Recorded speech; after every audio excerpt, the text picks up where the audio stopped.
doctorate, certainly, and he would value it. It was a symbol of security and success, and it would be another weapon with which to set his old enemy, anxiety, at bay.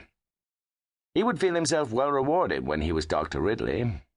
He had fairly earned it. When it had occurred to some of the governors of the university 2 years ago that Waverly ought to establish a course in journalism, it had been to him that they turned for advice.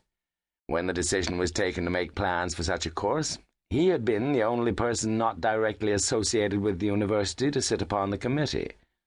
Tactfully and unobtrusively, he had guided it.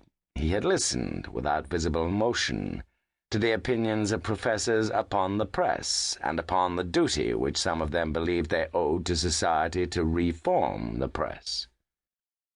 He had discussed, without mirth or irony, their notions of the training which would produce a good newspaper man. He had counselled against foolish spending, and he had fought tirelessly for spending which he believed to be necessary. Little by little, his academic colleagues on the committee had recognized that he knew what he was talking about. He had triumphed in persuading them that their course should occupy 3 years instead of 2. His had been the principal voice in planning the course, and his would certainly be the principal voice in hiring the staff. Next autumn, the course would be included in the Waverly syllabus, and now his work was almost done. One task still lay before him, and it was a pleasant one. He was to deliver the first of the Wadsworth lectures for the current academic year. These public lectures, founded 20 years before to inform the university opinion on matters of public importance, were to be devoted this year to the press and the people. A cabinet minister would speak, and the United Kingdom High Commissioner. A celebrated philosopher and an almost equally celebrated psychologist were also to give their views.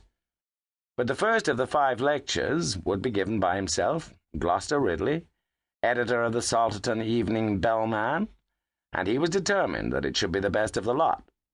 For, after all, he knew at first hand what a newspaper was, and the other lecturers did not.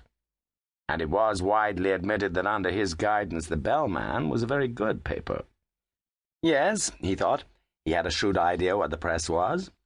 Not a cheap press, nor yet the pipe dream press that the university reformers had talked about at those early meetings. And he knew about the people, too, for he was one of them.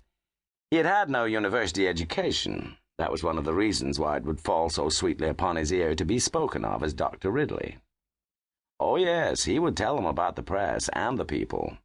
The press, he would explain, belonged to the people, to all of the people, whether their tastes and needs were common or uncommon.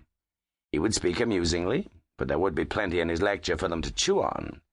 He would begin with a quotation from Shakespeare, from All's Well That Ends Well. A majority of his listeners, even in a university audience, would not have read the play, but he would remind them that people outside university halls could be well read.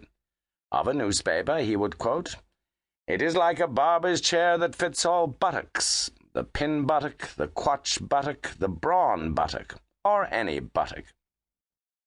And then he would develop his theme, which was that in any issue of a good daily paper, every reader, gentle or simple, liberally educated or barely able to read, should find not only the news of the day, but something which was, in a broad sense, of special concern to himself. It would be a good lecture.